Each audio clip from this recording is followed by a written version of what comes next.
Well, I just want to leave it with this, and this kind of hit close to home because I've interviewed him a couple of times, and we have, you know, group mate, one of his group mates in common is young Noble from the Outlawz recently took his own life. Yeah. You know, Tupac's group, the Outlawz? One of the guys recently killed himself. Oh. Yeah. Why? What happened? Well, okay, I'll put it this way, because I've had conversations with people about this. They were private conversations. But based on some of the stuff his family has put out, you know, once you hit middle age, I think he was maybe 47 when this happened. In entertainment, there's really no retirement plan. Right. You know, so it's like you got this guy like Noble who was part of a group called the Outlawz, but the star is Tupac, right? The group is there to support the star, but the star dies. Yeah. So you try to figure it out. You still have a long life left to live. So, you know, you put out albums, you get various record deals, and you do some shows and some touring. But, you know, over time, it starts to decline. And look, I know a lot of people in hip hop, I'm not going to say who, that, you know, they're in their 50s and so forth. They have regular 9-to-5 jobs. You know, I know a rapper that a lot of people my age are very familiar with. He works in the medical field. He he cleans like when, for example, when doctors do surgery, like there's a company that cleans all those medical devices, all the saws and knives and everything else like that. So they're sterile for the upcoming operation. Right. So yeah. I'm not going to say who it is because I don't want to put people on blast, but that's what he does for a living. He cleans medical supplies. Right. And when he gets a show, he'll take time off, he'll go do a show, and he comes back to his 9-to-5 job. Yeah. But a lot of people in entertainment don't want to do that. True. You see what I'm saying? Yes, I understand. Don't want to. It's It's almost like, you know, the movie The Wrestler, where it's like, you know, he's working in the butcher shop, and they're like, hey, man, you look familiar. Like, man, aren't you so-and-so? Like, I think that happens way too often, where people just don't want to go and support themselves when they really need to. You know, and there's more details I could tell you off the record, but like I said, part of this was part of a conversation I had with someone, and they told me to just keep it private. But you have a guy who, over time, the money has gone down. You know, he was married, he had kids, his wife worked, but he was still trying to, like, oh, I want to do a new album, and, you know, but, you know, his group mates don't really want to do an album anymore. They've moved on and found other things to do in life. Yeah. But he still wants to do it, and they're not really down with it, so he's trying to figure it out, but it's not working, and so you have the pressure of the family and the kids, and the wife is working, she's going to work every day, and you just start to get depressed because your ego is stopping you from saying, hey, man, I'm going to go get a job. Fuck this shit. I'm going to go get a real job. I'm going to maybe go back to school and learn a craft or whatever else. But they don't want to deal with it. Hey, man, aren't you that guy from Tupac's group? Yeah. So it stops them. And, you know, the guy I spoke to said you'd be hard-pressed to find somebody who kills themselves where money is not close to the heart of the problem. You know what I'm saying? You rarely see really rich people killing themselves. Right. It happens.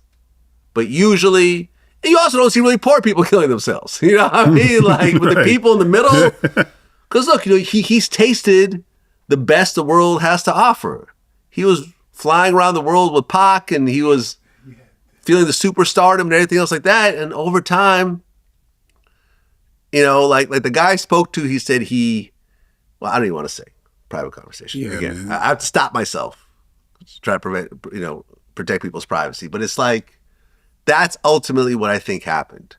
He didn't want to humble himself and take a job and bring money in and so forth. And he wanted to still hold on to his dreams of music, but it was it was not there anymore. And This shit is an illusion, man. yeah. I think this is interconnected. A lot of things that we're talking about. When you talk about when I talked about the whole Michael Jackson, Prince, and then Terrence Trent or Sananda now. Yeah. You know, to pull yourself away from that. And, you know, it's like, this can't be your God, man. Your God should be your God. What do you mean by not your God? This industry can't be your God. Okay. I got That it. when all these fucking strangers knew your name should mean shit. It's about the people who are around you. You know? And my heart goes out to people who get lost in that. I hate to mention names because then all the negative people go, oh, you throwing shots at this person. But let me just say, like, okay, just think of somebody famous. So, like, say if I say Halle Berry, and imagine, and not that I know this woman at all, but can you imagine if Halle Berry or an actress like that, who everybody goes, oh my God, you're Halle Berry. They're looking up at her like that. Can you imagine? She has a possibility of looking at herself as, I haven't had an Oscar. But what if she thought that the height of her significance was when she won an Oscar for Monsters Ball, and she's trying to get right back there. And all the Viola Davises and all these other women that's coming up and playing in Black Panther and all these roles she wants, but it's going by. It's going by. Angela Bassett's getting him. Or whomever. Yeah. Or if she define herself by that, no matter what people look at, she can be like, God damn it, I want this, I want that, I want to be right. And the quality of life starts to diminish. And if people are thinking, man, you know, I want to be, you know, heralded by strangers again, and that's what you're living for, and it's not the people that's around you who love you, and hopefully you got people who are real, but if anything I've been talking about is that there's the bullshit and then there's reality. There's who you are deep down, and, you know, not the image that you push out there. And the people who don't delude themselves and know who they are, well, I mean, that's the important part. Like, you think the Prince that says, my back hurts, I ain't doing this shit, I'm gonna wear some comfortables. I think that Prince would still be here. Yeah. I think he would be here. I think the Michael Jackson that was just like, that's just be like, I'm just gonna be a dad now. Yeah, or whatever. Yeah. I got three kids? But whatever because, you know, the world is going, bless their hearts, they love you. They're going to let you delude yourself as much as you can. If you don't keep yourself rooted. Right. Well, for example, right? Remember Jeffrey Owens from The Cosby Show? Yeah. He was photographed working at Trader Joe's. Right. He had to quit because people started to like talk about him and went viral and whatever else. And ultimately, he got a couple of roles here and there. Mm-hmm. But it's a weird thing because I've been outspoken about this. I feel like, look, this entertainment industry is not for everybody. Not everyone has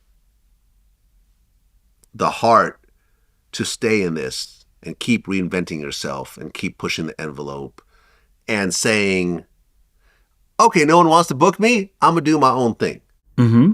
Okay, I don't get, it's very easy to get lost in situations like this because it's like, look,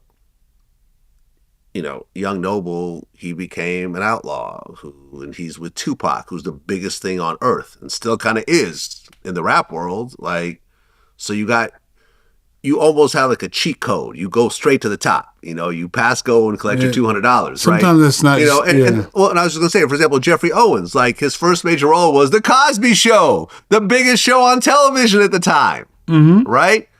So you start to kind of get comfortable with that. Okay, well, I'm on this level. I remember even interviewing Lou Diamond Phillips, right? I asked, what was one of his big mistakes? He said, well, he came out doing La Bamba. Then he did Stand By Me, Lean on Me, Stand By Me, with Edward James Stand Olmos. and Deliver. Stand and Deliver. Sorry, my bad. So he came out like boom, and then he did like Young Guns, boom. Like he was like the hot young, whatever he is. He's like Filipino and whatever. Yeah. But people thought he was Mexican, whatever. Like, but he's like the new whatever brown actor that everyone's like, like I said, I don't know what he is, but like he's like boom, this movie, then Young Guns 2, boom, another superstar movie. Yeah. And he said like his biggest mistake was at one point he was like, I'm not doing auditions. They know who I am. And he missed a lot of big roles being that. And then before you know it, he's now doing lower budget films. Yeah. Because those big roles just stopped coming. And he said had he humbled himself and taken some of those roles, his career could have been a little different at this point. But, this happens. Again, like it's about, okay, how's your family? How's your kids? Your wife? To me, that's the priority, right? You're taking care of the people. Some people might be, they might be on their own. They might be, it might be a chapter in your life, but it's just being realistic. It's called show business for a reason. It's a business. Yeah. Right? So you got to learn all you can. You get your moment in the sun. You got to learn those lessons. If you don't learn those lessons, you're going to be kind of in a bad situation. But, but still, it's just that buying into what other people's assessment of what that is a big mistake. People, like, they'll call you a star, like, oh, I might have been star in a movie. I'm not a movie star. Like, all that shit that feeds your ego is to your detriment. There's so many people who you could be a billionaire, you could be an asshole. You're just an asshole. I look at people who are just good people who do right by their family. And if you do that, imagine you could be the richest person on the planet if you're doing that, if that's your priorities. It doesn't matter what you do for a living. Hey, yeah, I used to do this or whatever, and I'm taking care of, what I mean, of what the priorities are. Then nothing can really kind of really stop you, because you're like, well, the way I look at it is that that's my priorities. I'm happy that I'm able to do this, but those are the priorities. You know what I'm saying? Yeah.